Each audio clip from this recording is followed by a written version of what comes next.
God here, and welcome to the Gods of Odds, hosted by two of my favorites, Brad Hoyseth and Dave Daba.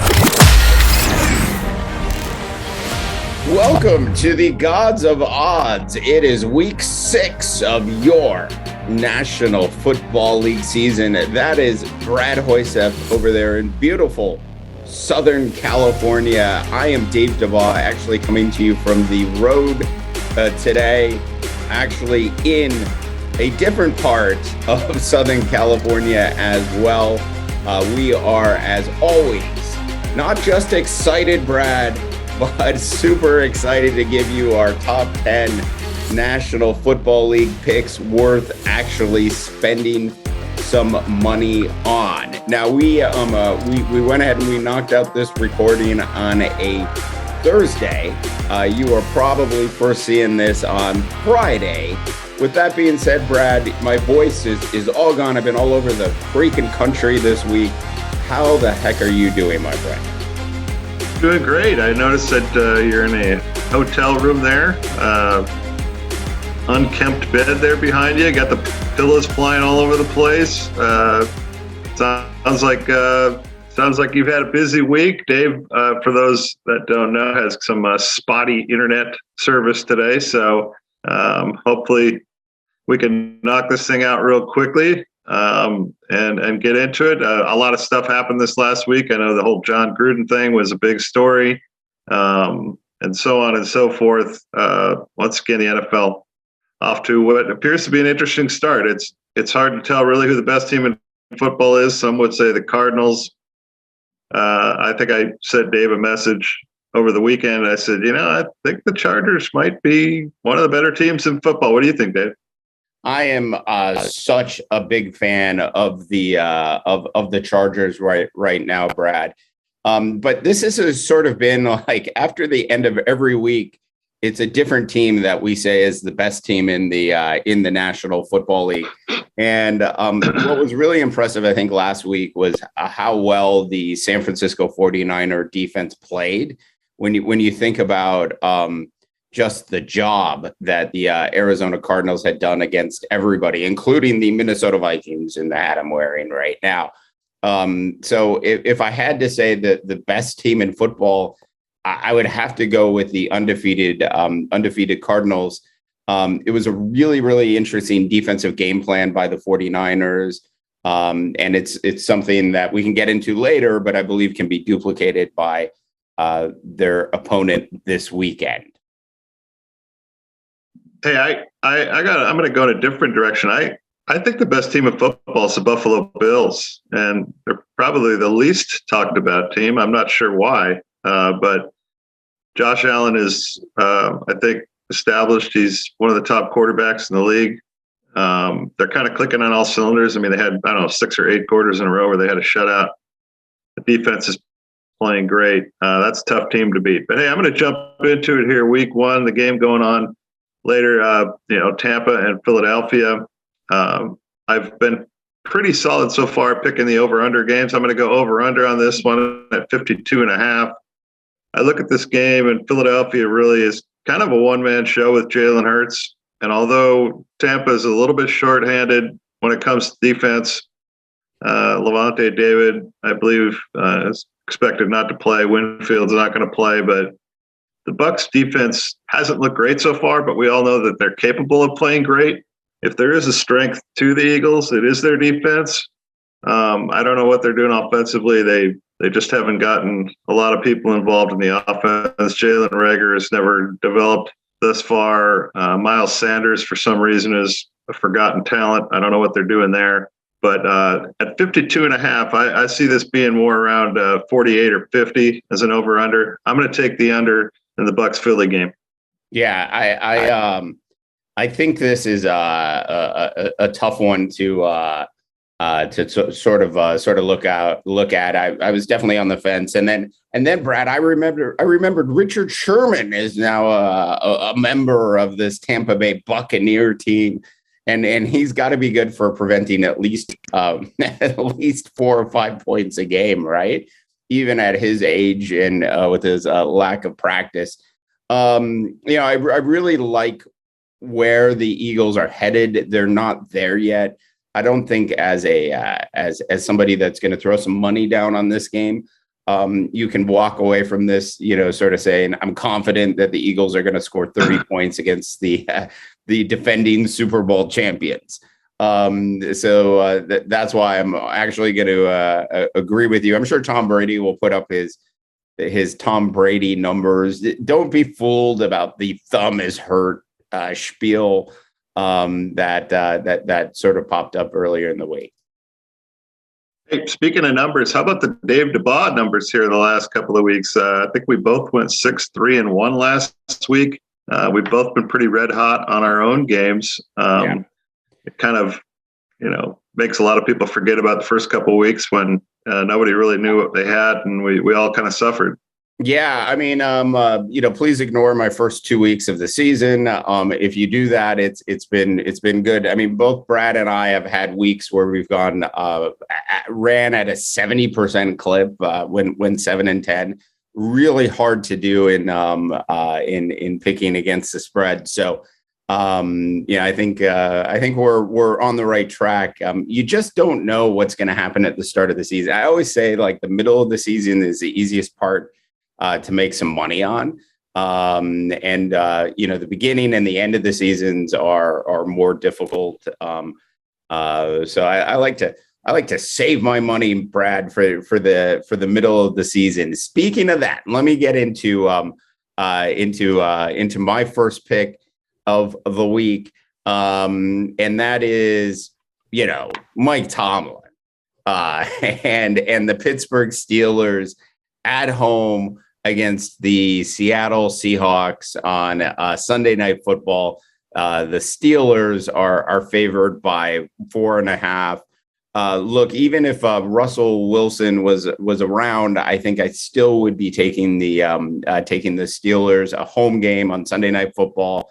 Najee Harris, who's on my fantasy football team, is starting to sort of turn things around. Look, I don't want to kid anybody out there. This offensive line is probably one of the worst run offensive lines in the National Football League today, as well as their inability to pass protect. But I still believe that the Steelers are going to easily win this game. With Russell Wilson out now, Brad, who's the backup quarterback going to be for the Seattle Seahawks? The great Geno Smith, I believe, Dave. And I texted Brad and I said, Brad, oh my God, Geno Smith is still in the league. I mean, are you kidding me? I had no idea. I thought he was I thought he was retired and looking for a television gig someplace else. Well, interestingly, Dave texted me last week and said, Ben Roethlisberger's still in the league about a week ago. No, that was kind of a side joke there that we can't believe he's still in the league. But I'm in agreement with you here. I'm going to take the Steelers. Seattle, much like Pittsburgh, doesn't have very good offensive line. Pittsburgh does have a formidable defense, though. The Seahawks have given up some chunks of yardage at times. Chris Carson, I believe, is questionable. He's got a neck injury. And who's going to get the ball to some of those guys on the outside for Seattle? DK Metcalf and the other guy on the other side.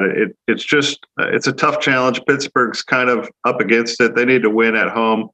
Generally speaking, they're pretty good in primetime games. So I'm going to take the Steelers as well. Yeah. I always make the joke. There's going to be a coach or a player. I added player with Ben Roethlisberger to this joke this year that somebody's going to get canned, like a coach is going to get actually canned at halftime, or a player is actually going to retire at halftime. Roethlisberger goes into the should potentially retire at halftime of one of these games this year. I'm going to go somebody we talked about earlier. The Buffalo Bills are at Tennessee. Let me take a look at that line. I think we got it at 5.5. The Bills were favored. I just think Buffalo's the best team in football right now. And Their defense is playing at another level. There's some questions whether or not A.J. Brown will play or not this week for the Titans. But they become, really one-dimensional if they don't have that passing game. And the bottom line is that the offensive line has just not been protecting Ryan Tannehill, which makes things very challenging for Tennessee because they don't have much defense. I see the Bills running up the score here. I wouldn't be surprised if they scored, close to 40, if not higher than that. And Tennessee just doesn't have the weapons and the defense to stay in this game. So to me, that was one of the easier picks of the week. I'm going to take the Bills and give the 5.5.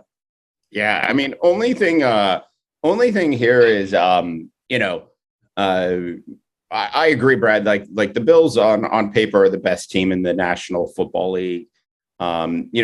Except for sort of their inability to run the ball and, some secondary issues here and there. But, on paper and just in terms of their performance and everything, they have only laid a single egg so far this season. And do we really think they're going to lay an egg in Tennessee against Mike Vrabel? I mean, I love Mike Vrabel as a head coach. I just don't think he has enough ingredients to do what he needs to do. Mike Vrabel needs to discover Instacart for football players, and he needs to be able to order up some backups quickly, and it just doesn't work that way in the National Football League. This is for me also was in the easiest one I think of the week to sort of look at. I was jealous that Brad Hoysef took this as one of his picks. I'm in agreement with you on this one, Brad. Yeah, I mean, if you watch the Bills, I mean, really, they have done it kind of without even, their wide receiver, their big wide receiver, Stephon Diggs, has really not done a tremendous amount. Guys like Dawson Knox have had a great start to the season. They have run the ball a little bit more, although, with Josh Allen, you almost get like a second running back there. So, but what's really impressed me in recent weeks is the way the Bills defense has been playing. It's tough to get a shutout in the NFL, and they've just been shutting down offense after offense, every week since week 2. Yeah. All right. So, Brad, let me ask you a really important question. Is Carson Wentz going to be a Pro Bowl quarterback this year?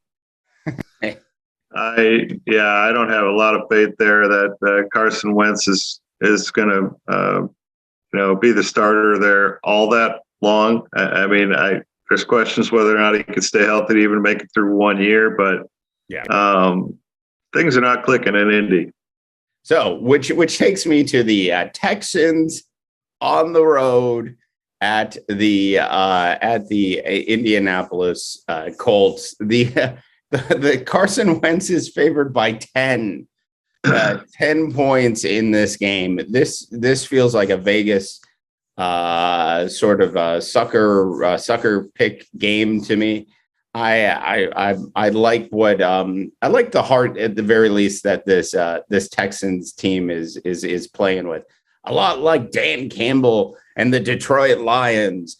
They lose, but they're in these games even when they do lose. And Davis Mills is certainly appears to have turned a bit of a corner last week. I'm not terribly convinced that the Colts defense is going to get any additional pressure on Davis Mills that he didn't see last week.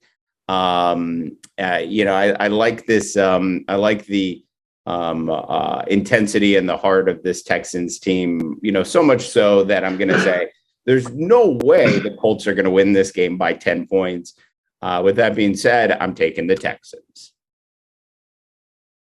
Yeah, I'm going to go the other way on you there. Like you said, it looks like a trap game. Every once in a while you see a line and you go, something's up there. It's almost like they're begging you to take one side of the line. I'm going to go the other direction. I'm going to take the Colts. I think they had an embarrassing loss last week. I can't believe they lost that game. But they were playing against a good football team. This week they get somebody that's not very good. It's tough for a rookie quarterback like Mills to put back-to-back weeks together. And I just feel like Indy is kind of up against it, much like the Steelers in my pick, a couple picks back. 10 points is just a couple of plays, Dave. That's all it is. And so, and Houston makes a lot of bad plays. So I'm going to take the Colts. I think they just have too much running game. They can get up and take the air out of the ball.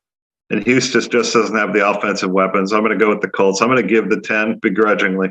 Let me just say this. I think Carson Wentz is going to drop back to pass.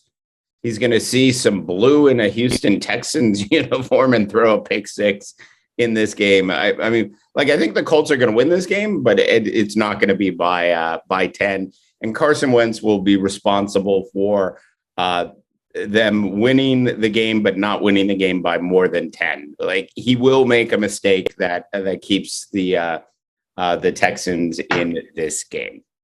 One interesting game is the Chiefs at the Washington football team. And suddenly the Chiefs aren't the darlings of the league anymore, Dave. And they're having a lot of problems. Defense is absolutely terrible. Now they're going on the road, but they are a 7-point favorite at Washington. And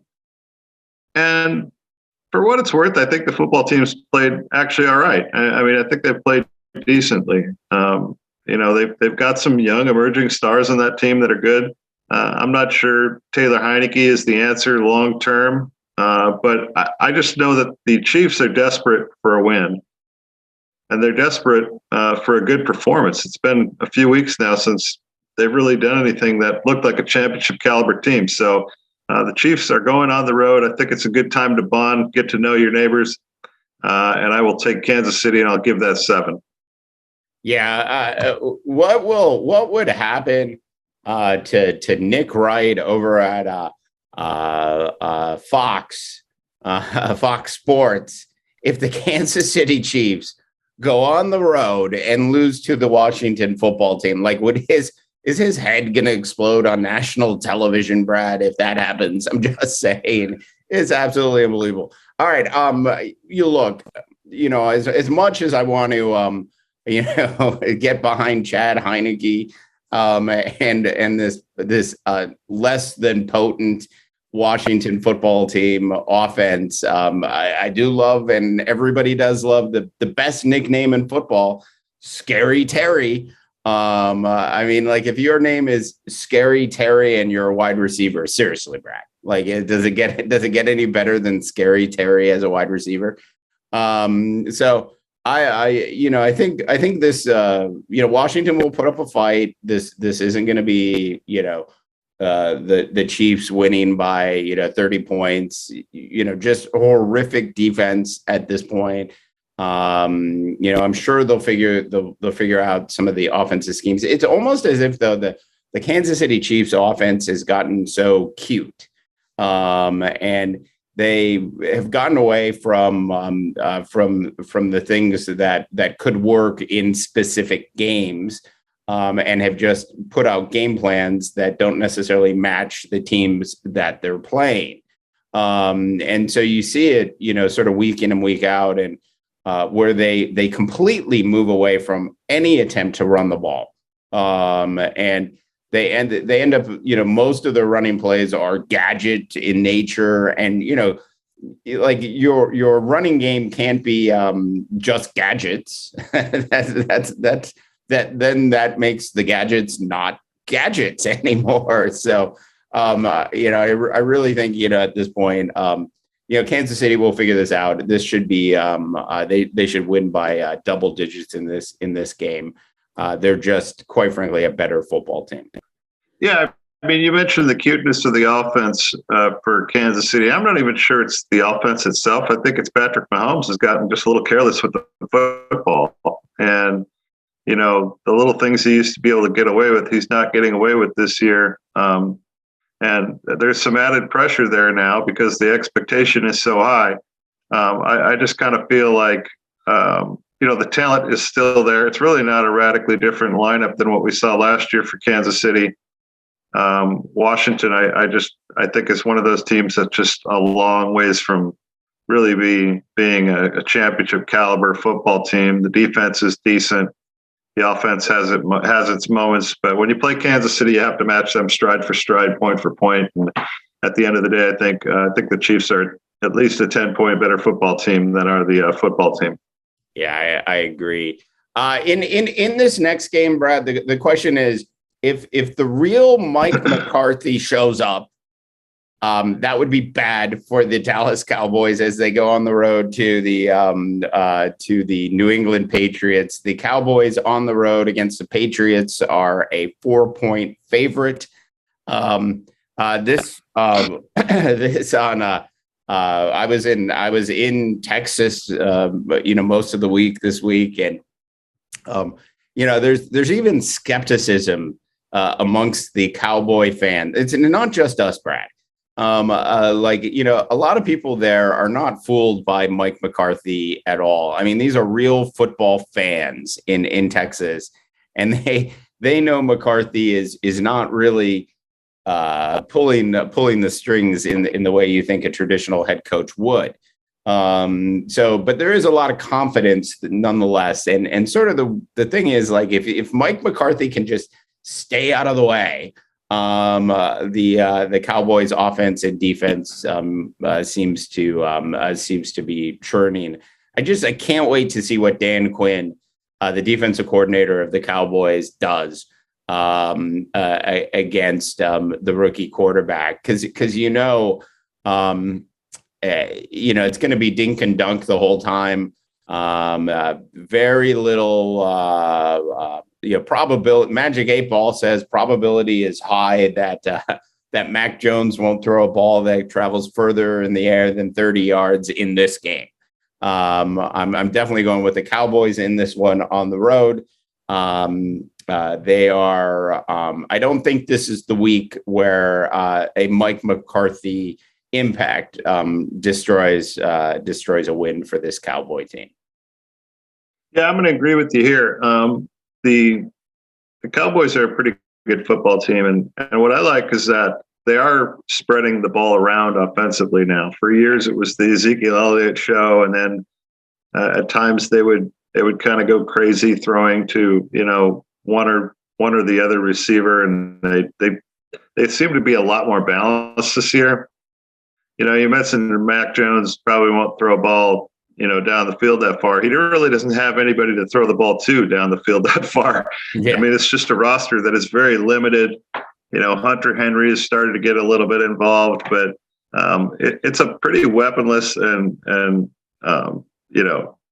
non-dangerous offense for the Patriots. And I just think the Cowboys have so much firepower. They kind of score in bunches. And I think the line's fairly close at 4, but I'm going to go with the Cowboys as well.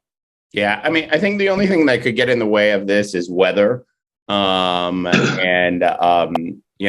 check, I don't think weather is going to be a huge thing, but something to check on. If you're throwing down some money before the start of this game, it is amazing though. Like the Bill Belichick cloth of greatness. Just like how I'm affected by that, Brad. How for the first 5 or 6 weeks of this season, it's Bill Belichick. He'll figure it out. And like Mike Vrabel, his disciple, he does not have enough quality pieces, across the board. And you're absolutely right. I mean, there really isn't. There's maybe 1.25 players on that team that could even go deep for them to actually really spread the offense out. I mean, they're in desperate need of an Odell Beckham Jr. style deep threat, and that person is just not out there available for this Patriot team at this point. I'm going to go back in that region for a game in the Meadowlands as the Rams travel to the Giants. Rams are a 10.5-point favorite on the road. The offense has been a little less than spectacular in recent weeks after a really nice start to the year, but the Giants are a mess. I'm not sure if Mike Glennon is going to be the quarterback this week. I'm not sure that that's not better than Daniel Jones. I'm not sure what option is the best there. Barkley is still nicked up. He's clearly if he does play, he's not going to be 100%. And they got problems at wide receiver, guys that have been injured. And this is a team that doesn't have a ton of talent. I think their defense is pretty solid there for the Giants. But again, the Rams defense plays at a different level. And I just think they will stifle this Giants offense. I don't see much going right for New York on the offensive side of the ball. 10.5 is a lot. I don't really care for that extra half a point, but I'm going to take the Rams. I'm going to give the 10.5. Yeah, 10.5 is just a ton of points on the road. I thought about waffling, and then I saw a report that Saquon Barkley might not be playing in the game. You know how these like midweek reports go. So as much as I'll say this, I just don't believe in your favorite quarterback in the National Football League, Matt Stafford. I'm just joking. Not Brad's favorite quarterback in the National Football League. I'm having a really hard time with this, this Giants offense. And I'm not sold on their defense. This should be a Rams blowout. I'm going to agree with Brad on this one. Yeah, no, as you know, Stafford, I've always had mixed feelings about him as a quarterback. I think when he was with the Lions, I thought he was erratic. And we've seen a little bit of that again this year. But I just think the Rams have got too much firepower. The Giants I think they're in trouble, and I wouldn't be surprised if that's the first coach fired this season is in New York. But if not, he'll be one of the top ones fired. I don't think there's any question. He's on his last leg there. Okay, that was my game. Okay, we're going to you. Yeah. So next game, don't be fooled by the reports. North America, Justin Jackson will play. He will be available for Sunday's game in the Vikings and the Carolina Panthers. It seems to me the Vikings play the Panthers, every 3 years on the road in Carolina. And it's almost always like a pivotal game for that team in that particular season. The Panthers are 1 point favorite in this game. So essentially, Brad, it's a pick'em game almost. And you sort of look at, we're not sure that Christian McCaffrey is he's obviously not 100% right now. And so you're really not sure, how this Panther team is going to respond. I think like last week, this is a job-saving gig for game for Mike Zimmer. Did you see the relief of Mike Zimmer after the Vikings nearly blew that Detroit Lions game? I make fun of Mike McCarthy for a wide variety of reasons. Mike McCarthy cannot handle clock management. Neither can, apparently, if your name is Mike and you're a head coach in the National Football League, you struggle with clock management. Mike Shula. Mike Shula was never any good at either. He wasn't never any good either. Mike Ditka was okay. It was okay. Mike Zimmer is just a mess, and it's because he's a defense coach, and he's not an offensive minded coach or head coach, and he doesn't really think about the offense as much as he probably should. That being said, I believe this is a on the road, less pressure for the Vikings on the road.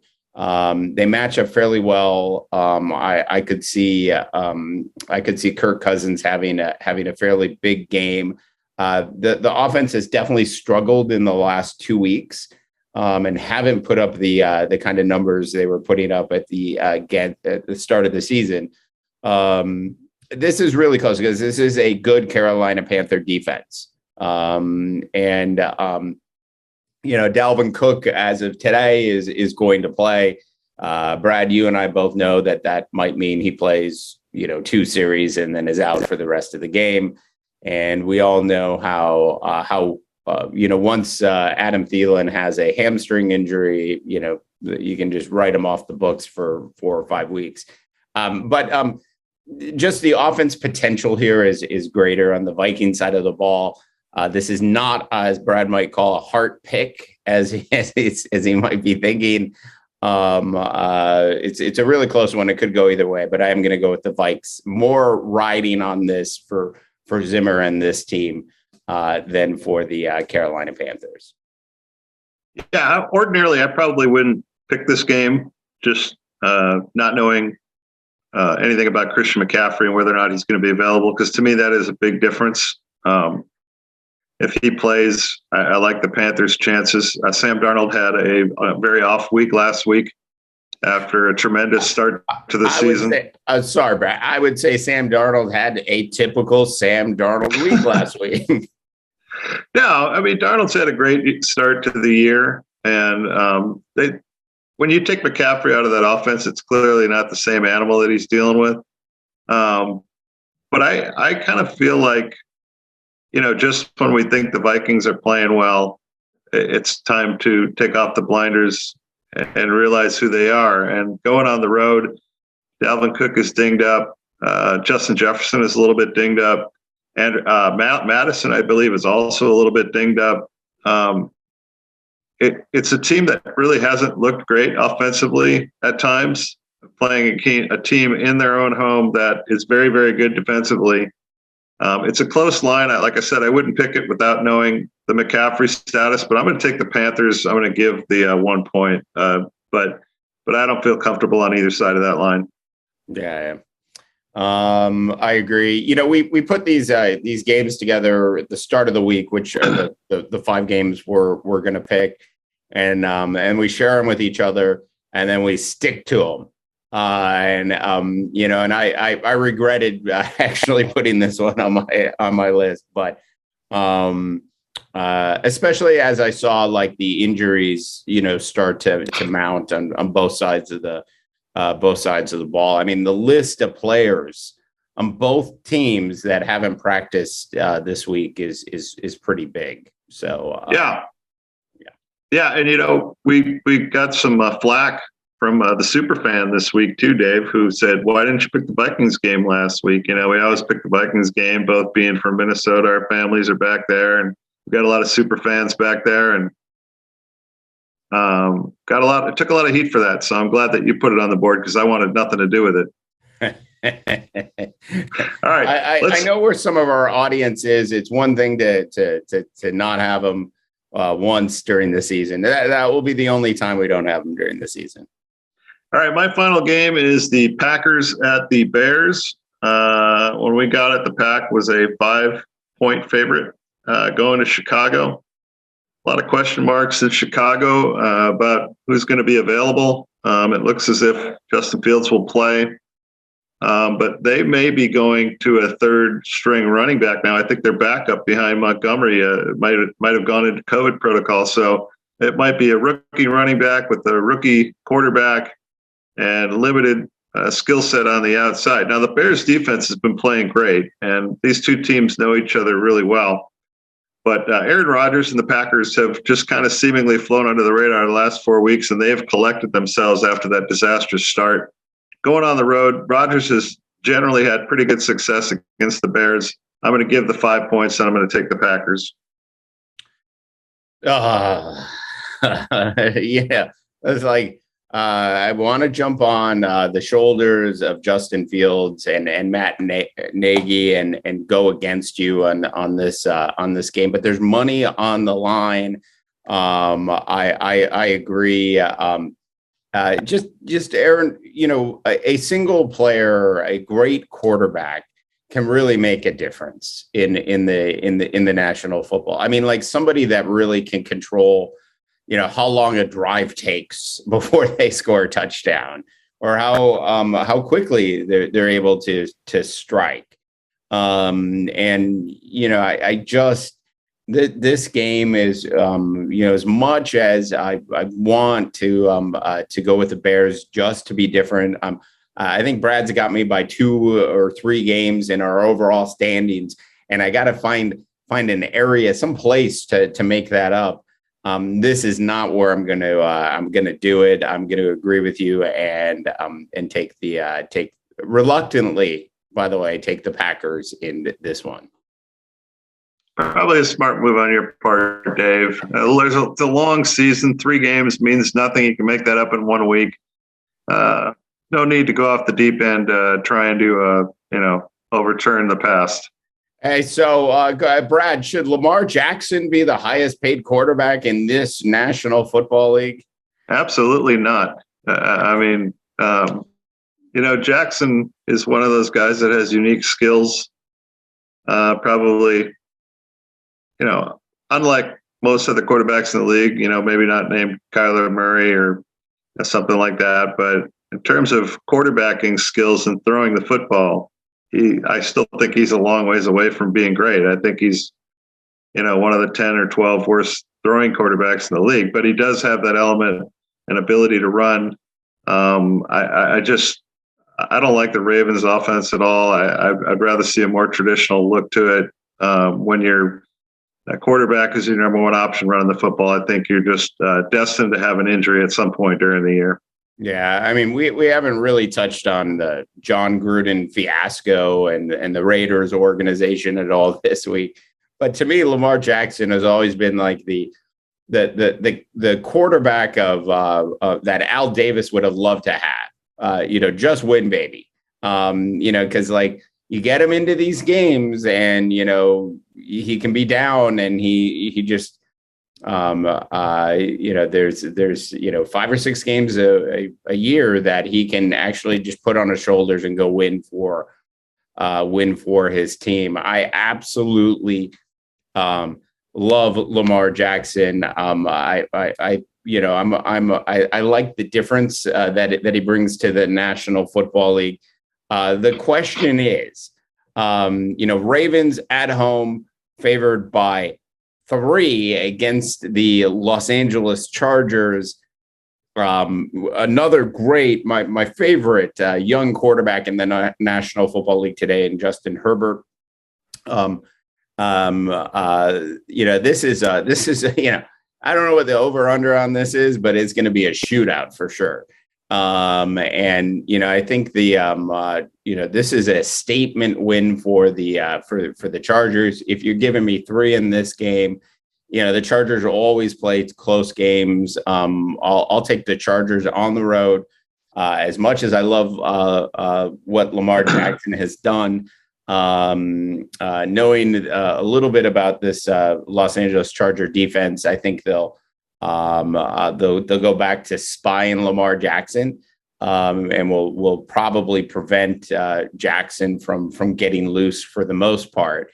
And there is a way to do that in the National Football League. So I think this is going to be a statement win, if you will, for the Los Angeles Chargers. And next week on the show, Brad, I will unveil my new Los Angeles Charger hoodie for the fans out there. I was on the road all week. My wife said, "You got another package." I said, "Open it." And she did. And there was a beautiful Los Angeles Charger hoodie in it. The Chargers are, as I said, I think earlier in the show, they're one of the better teams in football, I think. I mean, offensively, they just have so many ways they can beat you. I mean, Jared Cook has played great at tight end, and I think that's really helped them a lot. Obviously, the running back is, spectacular to watch, and you add in Mike Williams and, Keenan Allen. Justin Herbert has got, and he can run, he can play. And so there's a lot of weapons there for the Chargers. The question is are they very good at stopping the run? I don't know that it really matters, because the Ravens don't run the ball a lot, and I just feel like the Chargers are capable of putting up 30 points a given weekend. I expect, now they're going for 4th down plays in their own side of the field. That's how confident they are. And when you see that, that the team itself believes in itself. And going on the road in Baltimore, a team now that has playing on short notice after, I think, playing on Monday Night Football or whatever it was. I kind of felt like this line at 3 in favor of the Ravens. Probably, I wouldn't have been surprised had it been 3 the other way. I love the Chargers. I think they're a good football team. I'm with you on that one. I'm going to take the 3 points and Los Angeles in that game. Gotcha. All right, Mr. Hoysef, we made it through with hopefully not too much bad internet interruption along the way. Any just last thoughts on John Gruden? So no, started to break. By the way, I do want to say to North America, Brad would occasionally, text me that he didn't believe in the Raiders. And after Sunday's game last week, he said, and I'm quoting him here, the word fraud was used about the football team, not about what was happening off the field. Now, it'll be interesting to see where the Raiders go from here. They had such an exciting start to the season. As weird as you were watching that game, they would show Derek Carr occasionally on the bench, and you just knew something was wrong. And he didn't look right. He didn't look like he even wanted to be out there. And it showed in his play. They didn't play very well. But now I think at least they get a new fresh start. I think they get Denver this weekend or something like that.